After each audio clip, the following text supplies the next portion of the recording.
출애굽한 이스라엘 자손들이 가장 빨리 약속의 땅으로 들어가려면 지중해 해안을 따라 가다가 블레셋 땅을 통과해야 했습니다. 그렇게 가면 일주일 정도면 가나안에 들어갈 수 있었습니다.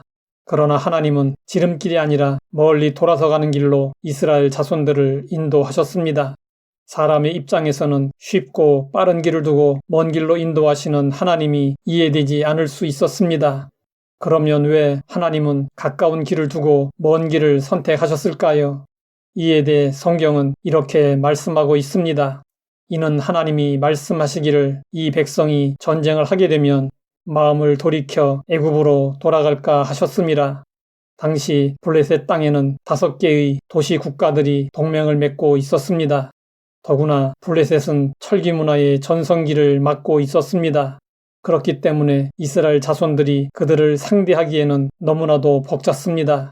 그 당시 이스라엘 자손들은 전쟁할 수 있는 준비가 전혀 되어 있지 않았습니다. 하나님은 이스라엘 자손들에게 감당하지 못할 시험을 허락하시지 않으셨습니다. 오랫동안 노예 생활을 하던 이스라엘 자손들이 강력한 블레셋과 전쟁을 하게 되면 그들은 애굽에서 탈출한 것을 후회했을 것입니다. 그래서 하나님은 빠른 길이 아닌 적절한 길로 그들을 인도하셨습니다. 하나님은 이스라엘 자손들의 행로를 홍해의 광야길로 돌려 인도하셨습니다. 하나님은 빠른 길보다 적절하고 올바른 길로 우리를 인도해 주십니다.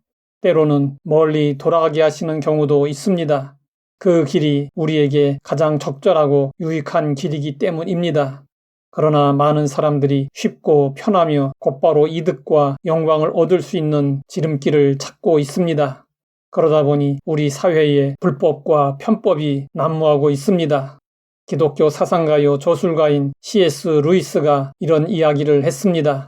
산 절벽 아래 집이 있다면 우리는 곧바로 그 집에 갈 수 없습니다.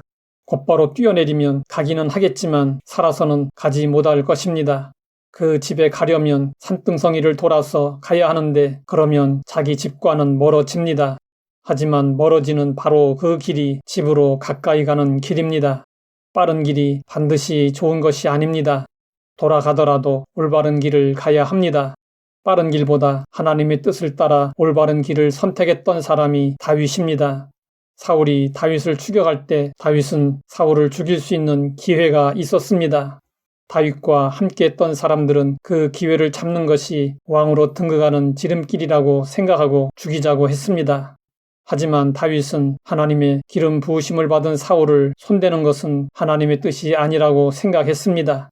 다윗의 사람들은 지름길로 가자고 했지만 다윗은 돌아가는 길을 선택했습니다. 다윗은 사울에게 10년 동안 쫓겨다니다가 사울이 죽은 후에 왕위에 올랐습니다. 백성들은 다윗의 신앙과 인품을 보고 그를 왕으로 추대했습니다.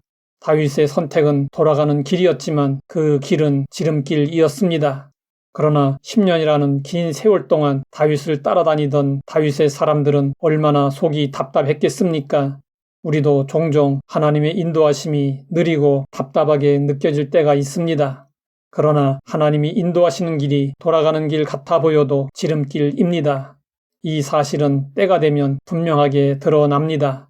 그 때가 되기까지 우리는 묵묵히 하나님의 말씀대로 길을 가야 합니다.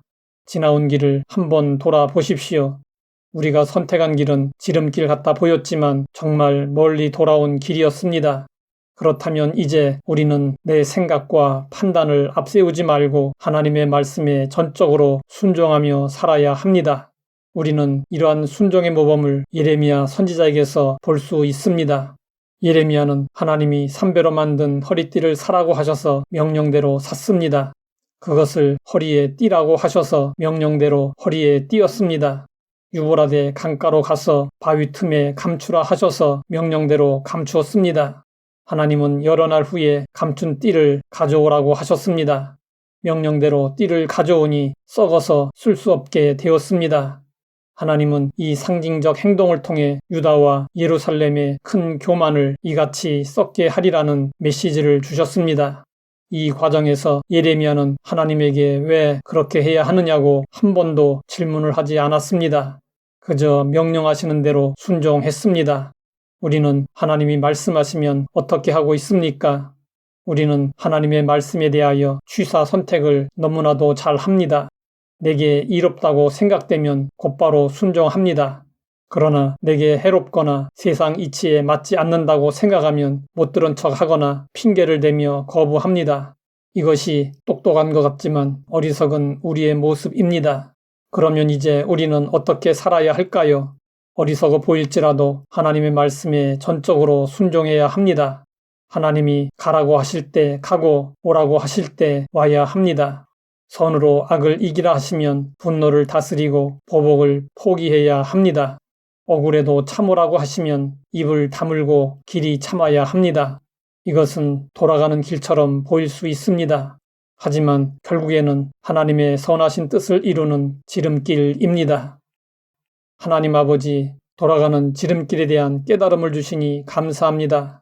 내 생각과 판단을 접고 하나님의 말씀에 전적으로 순종하게 하옵소서. 예수님의 이름으로 기도드립니다.